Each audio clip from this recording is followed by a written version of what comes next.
at mabuhay po kayo. Ayan, proceed na po tayo doon sa atin pong highlights, no? Ito po ay ang ating motivation. Alright, proceed po tayo, guys. So, once again, shoutout nga pala sa ating diyang kaibigan, no? Sa kay Maki, ha? Maraming salamat talaga sa iyong pagdalaw. Ayan, ha? Okay, so sa atin pong motivation ay mayroon po akong tinatalakay, no? Sa araw-araw ang ating ginagawang motivation ay ang mayroon po ako minsan may 4, 3, depende sa atin pong oras, guys. So since maga pa naman, no, bibigyan ko kayo ng iba't ibang topiko na para sa atin pong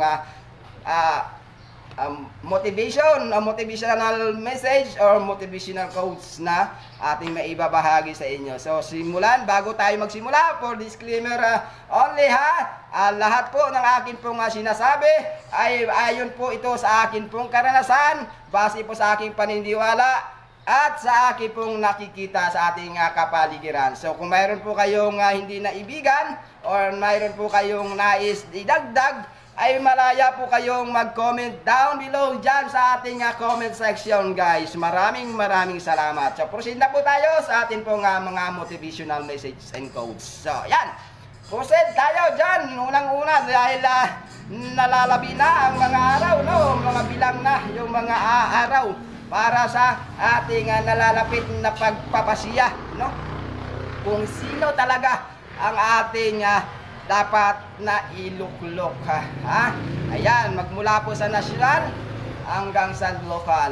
Okay, so speaking of election, ayan, election. Okay, so doon mga kababayan, ako po ay nananawagan doon sa mga botante, mga botante, mga botante. So na tayo po ay magiging matalino, no? Or maging matalino sa pagpili ng atin pong ihahalal, no?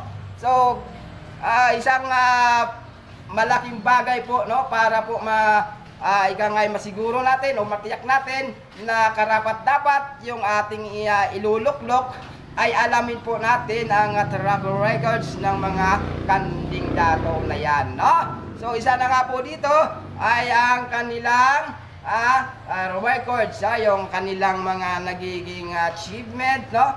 So wag yung pagkaalam natin na sila ay na-involved na or convicted na, no? Ang titigas talaga ng mga panga, no? Convicted na, ayan, nakuha pang tumakbo, ayan. So guys, wag na natin itong bigyan ng pagkakataon ng mga ganitong klase ng mga kandidato.